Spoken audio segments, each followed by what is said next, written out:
이사야 62장 1절부터 12절까지의 말씀 우리 함께 한 목소리로 합독하여 읽도록 하겠습니다. 이사야 62장 1절부터 12절까지입니다. 우리 다 같이 읽겠습니다. 시작. 나는 시온의 의가 빛같이 예루살렘의 구원이 횃불같이 나타나도록 시온을 위하여 잠잠하지 아니하며 예루살렘을 위하여 쉬지 아니하였을 것인즉 이방 나라들이 내 공의를 뭇 왕이 다 내 영광을 볼 것이요 너는 여호와의 입으로 정하실 새 이름으로 일컬음이 될 것이며 너는 또 여호와의 손에 아름다운 관 내 하나님의 손의 왕관이 될 것이라. 다시는 너를 버림받은 자라 부르지 아니하며 다시는 내 땅을 황무지라 부르지 아니하고 오직 너를 헵시바라 하며 내 땅을 빌라라 하리니 이는 여호와께서 너를 기뻐하실 것이며 내 땅이 결혼한 것처럼 될 것임이라. 마치 청년이 처녀와 결혼한 같이 내 아들들이 너를 취하겠고 신랑인 신부를 기뻐함 같이 내 하나님이 너를 기뻐하시리라.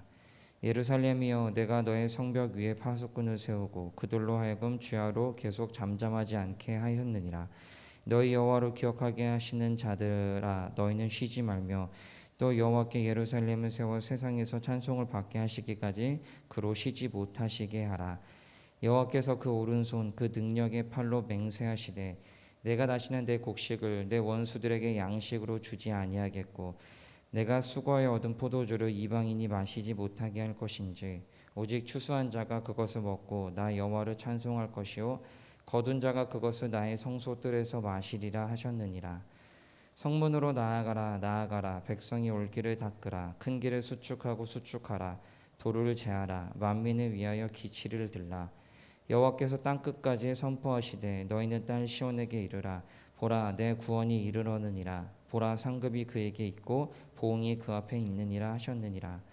사람들이 너를 일컬어 거룩한 백성이라 또 여호와께 구속하신 자라 하겠고 또 너를 일컬어 찾는 바 된 자요 버림받지 아니한 성읍이라 하리라. 아멘. 우리가 어제 함께 살펴봤던 이사야 61장에 이어 62장 역시 회복의 말씀으로 시작이 되는 것을 우리가 좀 함께 읽어보면서 알 수가 있었습니다. 여러분 회복이 가능한 이유가 뭐라고 생각하십니까? 회복이 가능한 이유.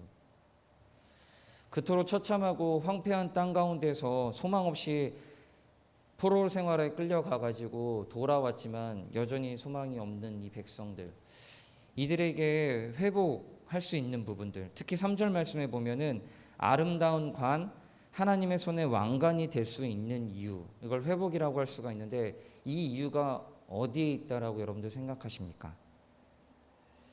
여러분은 여러분의 의지와 노력에 대해서 어떻게 평가를 내리시고 있으십니까? 살아가시면서 내 의지와 내 노력에 대해서 나는 얼마나 의지가 있는 사람인가, 얼마나 노력을 하는 사람인가 라고 생각해 본다면은 과연 나 자신한테 우리는 몇 점 정도를 줄 수 있을까요?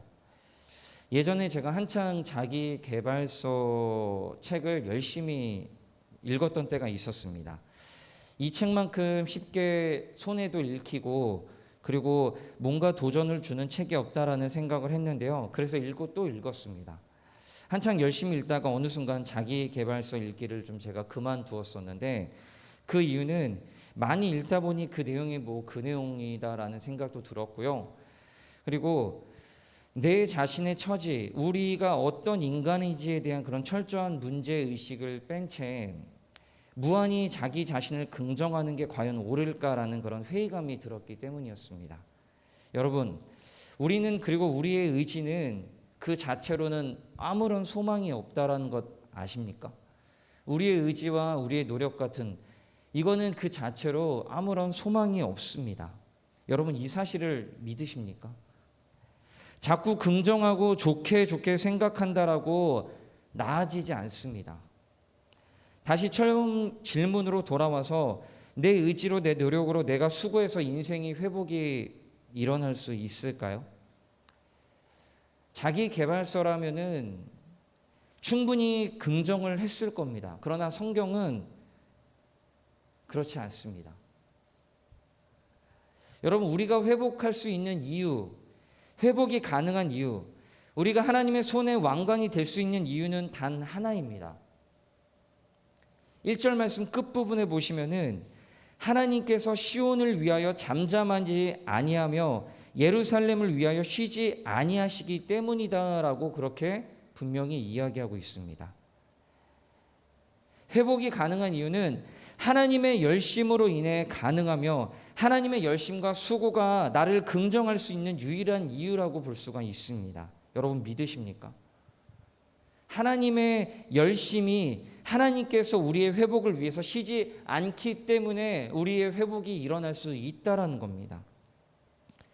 하나님의 열심이 2절 말씀에 보면 이스라엘을 새 이름으로 일컬음이 되게 하시겠다라고 얘기하고 4절 말씀에 보시면은 다시는 너를 버림받은 자라 부르지 아니하며 다시는 내 땅을 황무지라 부르지 아니하고 오직 너를 헵시바라 하며 내 땅을 뷸라라 하리라라고 하십니다.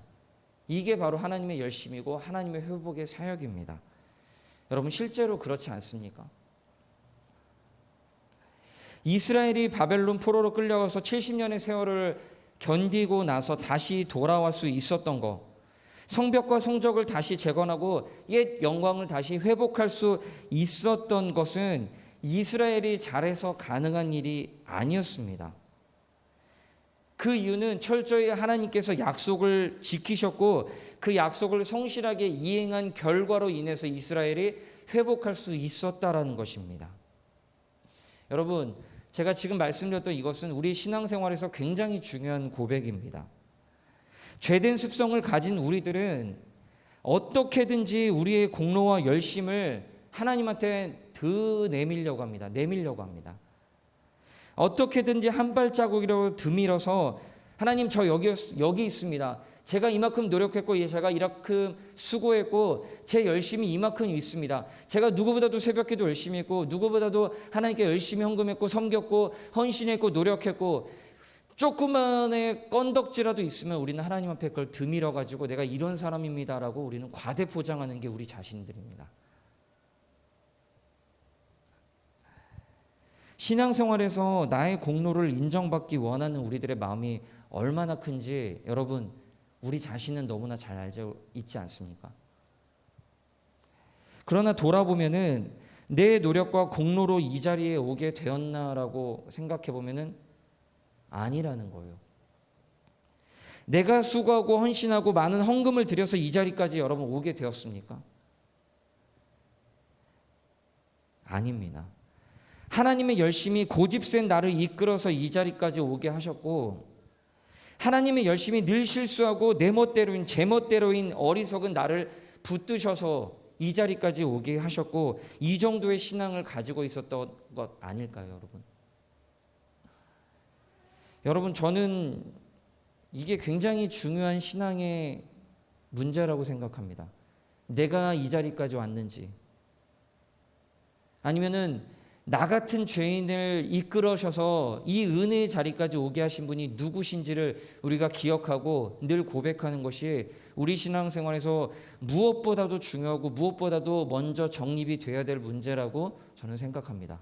여러분, 우리는 하나님의 열심이 이제까지 우리를 이끌어 오신 겁니다.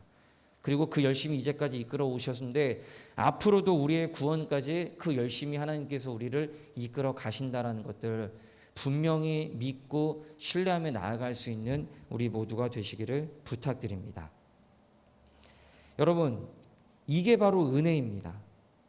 이게 바로 우리의 신앙과 삶을 지탱했던 은혜라는 것들을 꼭 기억할 수 있는 우리 모두가 되기를 부탁드립니다. 여러분, 그렇다면은 이런 은혜로 살아가는 자들은 어떻게 살아야 될까요? 이런 은혜로 살아가는 자들은 어떻게 살아야 될까요? 우리가 해야 될 건 뭘까요? 여러분 저는 이렇게 생각을 하는데요. 신앙이란 거는 염치 없는 인간들이 더 잘한다라는 생각을 합니다. 염치 없는 인간들.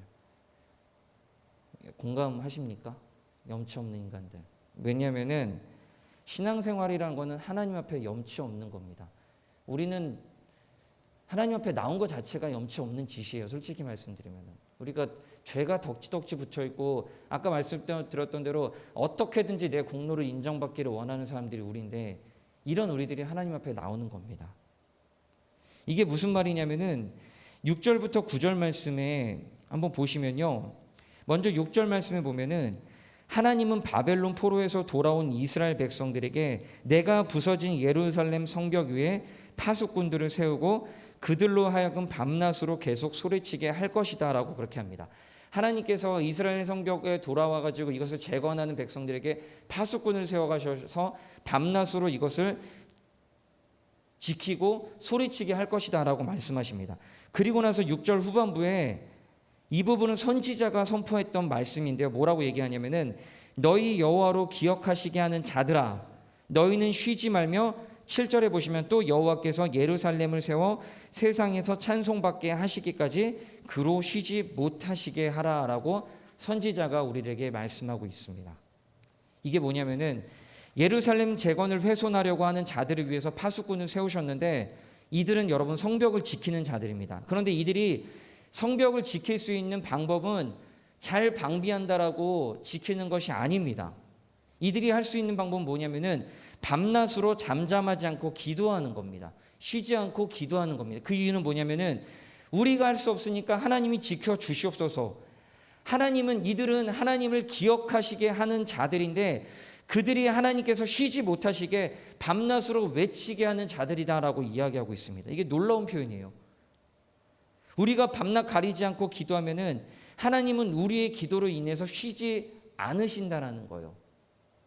하나님이 우리의 기도에 귀를 기울이시기 때문에 쉬지 못하신다라고 표현하고 있는 것입니다. 이게 성벽을 지키는 가장 큰 방법이고 우리의 삶을 지킬 수 있는 가장 큰 방법입니다. 여러분, 하나님 앞에 이런 요구를 한다는 게 염치 없는 짓 아닐까요? 죄가 덕지덕지 붙어 있는 하나님 앞에 쓸 수 있는 어떤 공로도 없는 우리들이 하나님 앞에 나와가지고 하나님 나를 붙들어 주시옵소서, 하나님 나를 지켜 주시옵소서, 하나님은 쉬지 않으신 분이십니다, 내 기도에 응답하여 주시옵소서라고 염치 없이 구하는 것, 이게 진짜 신앙이라면요 여러분 지속적으로 염치 없는 신앙인이 되시기를 부탁드립니다. 하나님께서 우리 기도 때문에 쉬지 않으시도록 하나님이 지속적으로 일하시도록 그렇게 구할 수 있는 우리 모두가 되기를 부탁드립니다. 평생 이렇게 기도하고 평생 하나님께서 우리 위해서 일하시도록 평생 하나님께서 우리의 기도에 밤낮 쉬지 않고 응답하시는 하나님이 되시도록 그렇게 하나님께 나아갈 수 있는 우리 모두가 되기를 원합니다. 여러분, 이 새벽의 시간 하나님께 나오셨습니다. 하나님 앞에 염치 없이 구하셔도 좋습니다. 하나님, 우리를 위해서 쉬지 마시옵소서, 우리의 기도에 응답하시옵소서, 그렇게 구할 수 있는 우리 모든 성도님들이 되시기를 부탁드립니다. 기도하겠습니다.